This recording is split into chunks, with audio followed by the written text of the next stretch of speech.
दुर्गा सप्तशती 7वां अध्याय चंड और मुंड का वध। हिंदी में। मैं मातंगी देवी का ध्यान करता हूँ। वह रत्नमय सिंहासन पर बैठ करके पढ़ते हुए तोते का मधुर शब्द सुन रही हैं। उनके शरीर का वर्ण जो है श्याम है। वह अपना एक पैर कमल पर रखे हुए हैं और मस्तक पर अर्धचंद्र धारण करती हैं तथा कल्हार पुष्पों की माला धारण किए बीणा बजाती हैं। उनके अंग में कसी हुई चोली शोभा पा रही है। वह लाल रंग की साड़ी पहने हाथ में शंखमय पात्र लिए हुए हैं। उनके बदन पर मधु का हल्का हल्का प्रभाव जान पड़ता है और ललाट पर बेदी शोभा दे रही ऋषिवाच। ऋषि कहते हैं कि तदंतर शुंभ की आज्ञा पाकर के वह चंड और मुंड आदि दैत्यों के साथ जो है चतुरंगणी सेना के साथ अस्त्र शस्त्रों से सुसज्जित हो चल दिए। फिर गिरिराज हिमालय के सुवर्ण में ऊंचे शिखर पर पहुंच करके उन्होंने सिंह पर बैठी देवी को देखा। वह मंद मंद मुस्कुरा रही थी। सिंहस्योपरि शैलेन्द्र श्रृंगे महतिकांजने। उन्हें देख करके दैत्य लोग जो है तत्परता के साथ उन्हें पकड़ने के लिए उद्योग बना रहे थे। किसी ने धनुष तान लिया, किसी ने तलवार संभारी और कुछ लोग जो है देवी के पास आकर खड़े हो गए। तब अंबिका ने उन शत्रुओं के प्रति जो है बड़ा क्रोध किया। उस समय क्रोध के कारण जो है उनका मुख काला पड़ गया, ललाट में भौहें टेढ़ी हो गई और वहाँ से वह तुरंत विकराल मुखी काली प्रकट हुई। जो तलवार और पास लिए हुए थी वह विचित्र खड्वांग धारण किए और चीते के चर्म की साड़ी पहने नर मुंडों की माला से विभूषित थी। उनके शरीर का मांस सूख गया था, केवल हड्डियों का ढांचा था। जीभ जो है लपाने के कारण वह और भी डरावनी प्रतीत होती थी। उनकी आंखें भीतर की ओर धंसी हुई और कुछ लाल थी। वह अपने भयंकर गर्जना से संपूर्ण दिशाओं को गुंजा रही थी। बड़े बड़े दैत्यों का वध करती हुई माता कालिका देवी बड़े वेग से दैत्यों की उस महान सेना पर टूट पड़ी और उन सबको जो है भक्षण करने लगी। जय माता।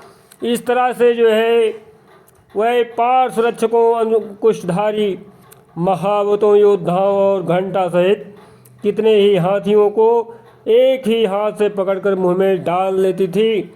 इसी प्रकार वो है घोड़े, रथ और सारथी के साथ रथी सैनिकों को मुंह में डालकर वह उन्हें बड़े भयानक रूप से चबा डालती थी। किसी के साथ पकड़ लेती और किसी का गला दबा देती थी, किसी का बाल पकड़ती थी।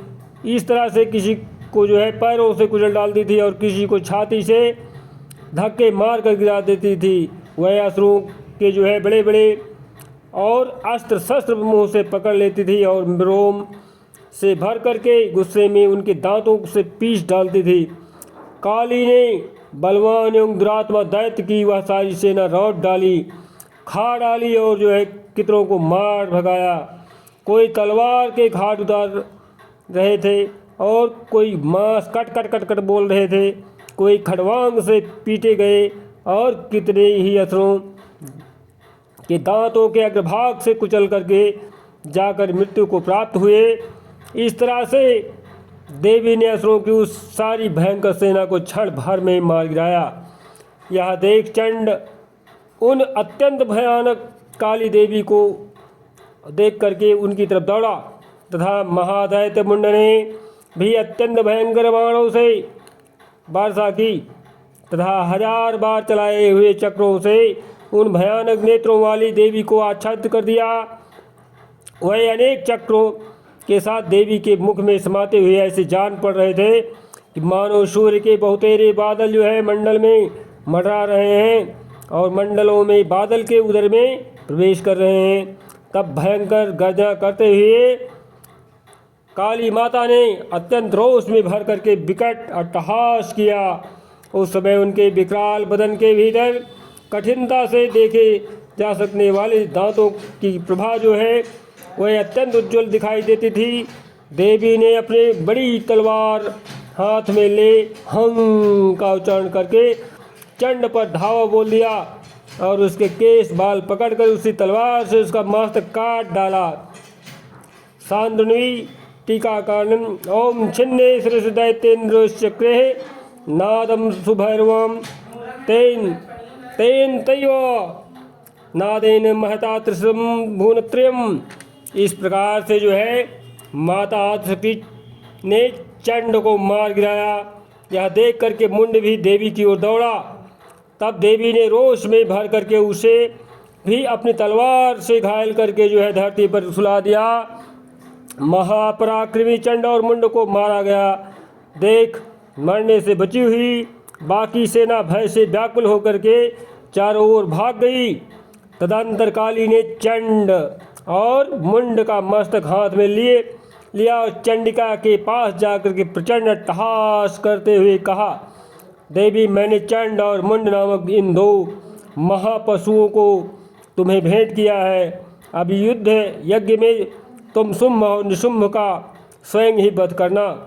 ऋषि कहते हैं, वहाँ लाए हुए उन चंड मुंड नामक महान दैत्यों को देखकर कल्याणमयी चंडी ने काली से मधुर वाणी में कहा, यस्माच्चंडं च मुंडं च गृहीत्वा त्वमुपागता चामुण्डेति ततो लोके ख्याता देवी भविष्यसि।